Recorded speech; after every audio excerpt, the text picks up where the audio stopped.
Hello, আসসালামু আলাইকুম। কেমন আছেন সবাই? আশা করি সবাই ভালো আছেন।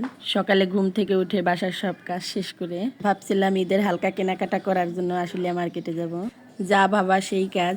সকালে ঘুম থেকে উঠে রেডি হয়ে গেছি, থেকে বের হয়েছি। রংধনু থেকে একটা রিক্সা নিয়ে নিলাম আসলে মার্কেটে যাওয়ার জন্য। যাওয়ার পথে একটু হলি কিচেন্ট স্কুলে গিয়েছিলাম, আমার মেয়ের স্কুলে প্রোগ্রাম ছিল। ওকে ওইখান থেকে নিয়ে ওর সাথে আমরা একসাথে মার্কেটে গিয়েছিলাম।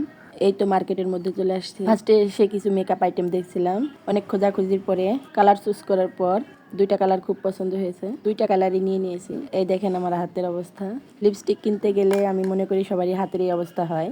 যাই হোক, একটা প্রাইমার আর একটা মাস্কারা নিয়েছি, স্পঞ্জ নিয়েছি, 2 জোড়া জুতাও কিনেছিলাম। এই তো বাসায় এসে আপনাদেরকে সবকিছু দেখালাম।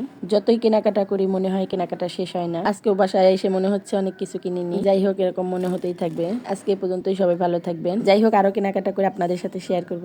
সবাই ভালো থাকবেন। আসসালামু আলাইকুম।